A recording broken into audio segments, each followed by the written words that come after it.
আসসালামু আলাইকুম। স্বাধীন দেশের পরাধীন জাতি ইউটিউব চ্যানেলে আপনাদের সবাইকে স্বাগতম।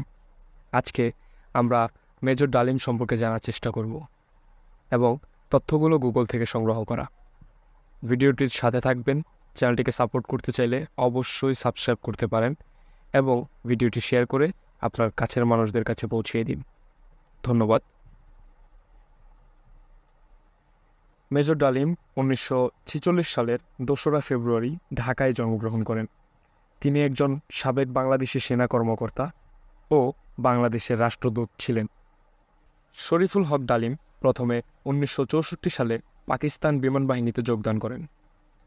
1965 সালে ভারত পাকিস্তান যুদ্ধের পর তিনি বিমান বাহিনী থেকে সেনাবাহিনীতে যোগদান করেন এবং সেখানে তিনি 1971 সালের এপ্রিল মাস পর্যন্ত কর্মরত ছিলেন। এরপর তিনি বাংলাদেশ মুক্তিযুদ্ধে অংশগ্রহণ করেন।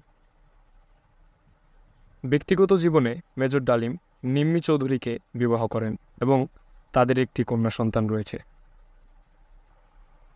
2024 সালে সাবেক প্রধানমন্ত্রী শেখ হাসিনা দেশ থেকে পালানোর পর বর্তমানে যে পরিস্থিতি বিরাজ করছে তাতে সবচেয়ে বেশি আলোচনায় রয়েছেন বাংলাদেশ সেনাবাহিনীর এই সাবেক কর্মকর্তা।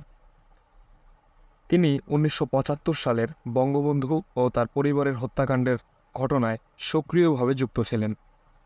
মেজর সৈয়দ ফারুক রহমান, খন্দকার আব্দুর রশিদ, মেজর ডালিম সহ আরও কয়েকজন সেনা কর্মকর্তা মিলে একটি সেনা অভ্যুত্থানের পরিকল্পনা করেন।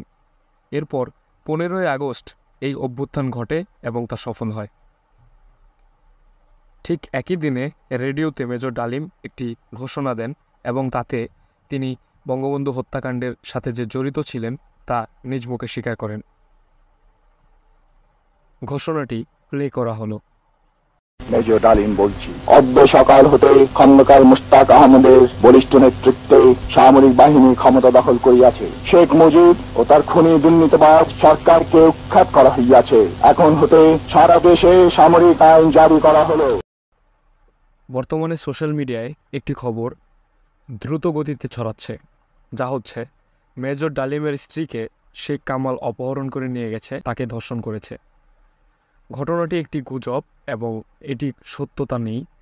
ব্যাপারটি সত্যতা যাচাই করেছেন বর্তমানের আলোচিত এবং জনপ্রিয় ইনফ্লুয়েন্সার পিনাকি ভট্টাচার্য। তিনি একটি টকশোতে বলেন, এই ঘটনার কোনো বাস্তবতা এবং সত্যতা নেই, এটি সম্পূর্ণ বানোয়াট এবং মানুষের মুখে মুখে রটানো গুজব। মেজর ডালিম বর্তমানে তুর্কিতে বসবাস করছেন।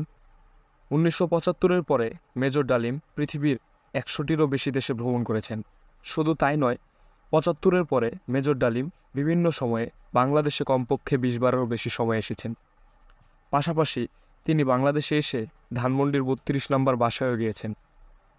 ব্যাপারটি মজার না? ভিডিওটি ভালো লাগলে অবশ্যই শেয়ার করতে পারেন এবং পাশে থাকতে পারেন। নতুন নতুন ভিডিও সবার আগে পেতে চ্যানেলটি সাবস্ক্রাইব করে পাশের বেল আইকনটি ক্লিক করে রাখতে পারেন। দেখা হচ্ছে পরবর্তী ভিডিওতে। সবাই ভালো থাকবেন। আসসালামু আলাইকুম।